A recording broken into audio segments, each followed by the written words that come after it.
नमस्कार दोस्तों, स्वागत है आपका साइट फॉर वर्ल्ड के ऑफिशियल लर्निंग प्लेटफॉर्म पर, जहां स्टूडेंट्स और जॉब सीकर्स के लिए करियर, टेक्नोलॉजी और प्लेसमेंट से जुड़ी इंडस्ट्री ओरिएंटेड और प्रैक्टिकल नॉलेज दी जाती है।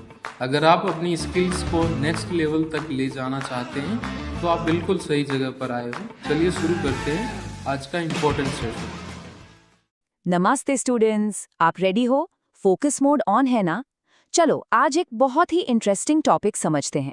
कभी आपके साथ ऐसा हुआ है कि कंप्यूटर अचानक से बिल्कुल फ्रीज हो गया है, सारे प्रोग्राम्स बस रुक गए और कुछ काम ही नहीं कर रहा? इसके पीछे एक बहुत कॉमन रीजन हो सकता है, जिसे कहते हैं डेडलॉक। चलिए आज कंप्यूटर की इसी ट्रैफिक जैम वाली प्रॉब्लम को बिल्कुल आसान भाषा में आराम से समझें। स्क्रीन पे देखो, ये सीन तो हम सब जानते हैं, है ना? एक अजीब सा ट्रैफिक जैम जहां हर गाड़ी फंस चुकी है। कोई आगे नहीं बढ़ सकता, कोई पीछे नहीं जा सकता, सब बस एक दूसरे के हिलने का वेट कर रहे हैं। पर प्रॉब्लम ये है कि कोई हिल ही नहीं सकता। अब जरा सोचिए, अगर बिल्कुल यही हालत, यही ट्रैफिक जैम आपके कंप्यूटर के अंदर हो जाए तो, जहां आपके प्रोग्राम्स एक दूसरे के रास्ते में आकर हमेशा के लिए अटक जाएं, कैसा लगेगा? बस इसी कंप्यूटर के ट्रैफिक जैम को हम टेक्निकल लैंग्वेज में डेडलॉक कहते हैं। ये एक ऐसी सिचुएशन है जहां प्रोसेसेस यानी आपके रनिंग प्रोग्राम्स हमेशा के लिए फ्रीज हो जाते हैं। समझ आया इसका बेसिक आइडिया? तो टेक्निकली ये है क्या? ध्यान से सुनना, ये इंपॉर्टेंट है। डेडलॉक एक ऐसी सिचुएशन है जहां बहुत सारे प्रोग्राम्स एक साथ ब्लॉक हो जाते हैं। ऐसा इसलिए होता है क्योंकि हर प्रोग्राम ने एक रिसोर्स, जैसे कि प्रिंटर या फाइल, को पकड़ रखा है और उसे एक दूसरे रिसोर्स का इंतजार है जो किसी और प्रोग्राम के पास है। सिंपल शब्दों में कहें तो ये एक अल्टीमेट स्टैंड ऑफ है, एक ऐसा अनंत इंतजार का सर्कल जहां कोई भी आगे नहीं बढ़ सकता। सब बस एक दूसरे का वेट करते रह जाते हैं हमेशा के लिए। तो सबसे बड़ा सवाल, ये डेडलॉक आखिर होता क्यों है? ऐसे नहीं हो जाता। इसके लिए 4 कंडीशंस का एक साथ पूरा होना जरूरी है। चलिए इस डिजास्टर की रेसिपी के चारों इंग्रेडिएंट्स को एक एक करके देखते हैं। रेडी हो? पहली कंडीशन है म्यूचुअल एक्सक्लूजन। इसका सीधा सा मतलब है कि सिस्टम में कम से कम एक रिसोर्स ऐसा होना चाहिए जिसे एक टाइम पर सिर्फ एक ही प्रोसेस यूज कर सकता है, शेयर नहीं कर सकते। बिल्कुल वैसे ही जैसे ट्रैफिक में चौराहे पर एक जगह पर एक टाइम में एक ही कार खड़ी हो सकती है। क्लियर है ना? दूसरी कंडीशन है होल्ड एंड वेट। इसका मतलब है कि एक प्रोसेस ने कम से कम एक रिसोर्स को होल्ड किया हुआ है, यानी पकड़ के रखा है, और वो दूसरे रिसोर्स के लिए वेट कर रहा है। जैसे कार अपनी जगह, जो कि उसका रिसोर्स है, होल्ड करके खड़ी है और आगे वाली कार के हिलने का वेट कर रही है। तीसरी कंडीशन, नो प्रीएम्प्शन। इसका मतलब है कि आप किसी प्रोसेस से उसका रिसोर्स जबरदस्ती छीन नहीं सकते। ऑपरेटिंग सिस्टम फोर्स नहीं कर सकता, रिसोर्सेज को प्रोसेस खुद ही छोड़ेगा। वापस ट्रैफिक एनालॉजी पे आते हैं। आप जैम क्लियर करने के लिए किसी की कार को क्रेन से उठाकर साइड नहीं कर सकते, अजीब लगेगा। और आखिरी और सबसे जरूरी कंडीशन, सर्कुलर वेट।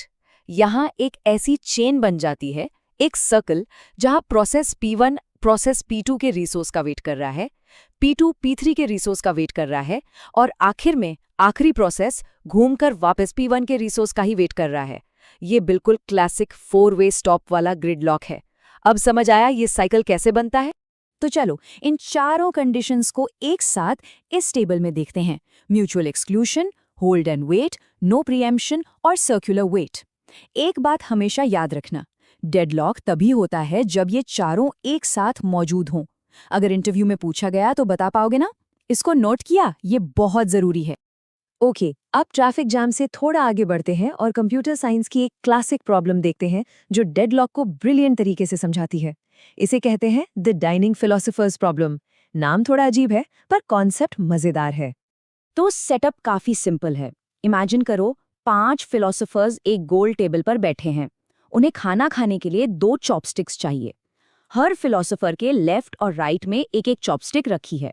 अब सोचो क्या होगा अगर सभी फिलोसोफर्स एक ही टाइम पर अपने लेफ्ट वाली चॉपस्टिक उठा ले?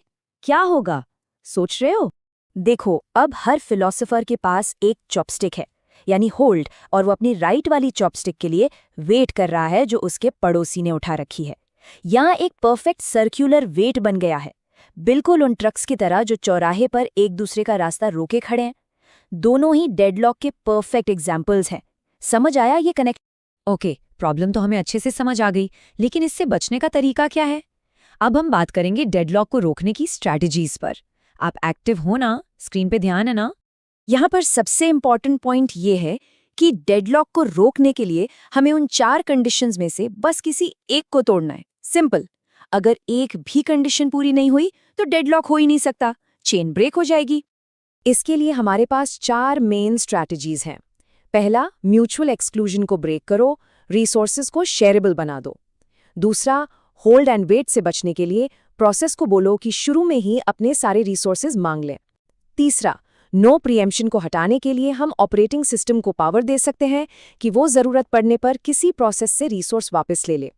और आखिर में, सर्कुलर वेट को तोड़ने के लिए सभी रिसोर्सेज को एक नंबर देकर एक ऑर्डर में रिक्वेस्ट करवाया जा सकता है। अब आप सोच रहे होंगे कि आखिर ये सब इतना इम्पोर्टेंट क्यों है? ये सिर्फ थ्योरी का पार्ट नहीं है, इसकी प्रैक्टिकल वैल्यू बहुत ज्यादा है। रिजल्ट चाहिए या टाइम पास? ध्यान से सुनो। ये कॉन्सेप्ट इसलिए क्रिटिकल है क्योंकि एक छोटा सा डेडलॉक पूरे के पूरे सिस्टम को क्रैश कर सकता है। अगर आपको स्टेबल और मल्टी थ्रेडेड सॉफ्टवेयर बनाना है तो इसको समझना बहुत ज़रूरी है। ये ऑपरेटिंग सिस्टम्स का एक फाउंडेशनल टॉपिक है और trust me, software engineering interviews में इस पर सवाल आना लगभग फिक्स है। ये कोट इसकी अहमियत को बिल्कुल साफ कर देता है। इसका मतलब है, एक अच्छा सिस्टम वो है जिसे शुरुआत से ही ऐसा डिज़ाइन किया जाए कि उसमें डेडलॉक की सिचुएशन ही ना आए। हम प्रॉब्लम होने के बाद उसको ठीक करने पर डिपेंड नहीं रह सकते, हमें उसे होने से ही रोकना है। Proactive approach, right? तो आज हमने डेडलॉक की इस अनोखी समस्या को समझा। अब आपके लिए एक सवाल छोड़ के जा रहा हूं। कभी सोचा है कि हर एक सेकंड हमारे फोन और कंप्यूटर के ऑपरेटिंग सिस्टम्स पर्दे के पीछे साइलेंटली कितने अनगिनत डेडलॉक्स को होने से रोकते हैं, ताकि हमारा काम बिना रुके चलता रहे? सोचना इस बारे में। तो हमारे चैनल को सब्सक्राइब कीजिए और वीडियो को अपने दोस्तों के साथ शेयर जरूर कीजिए। कमेंट सेक्शन में अपना डाउट या नेक्स्ट टॉपिक लिखना मत भूलिएगा।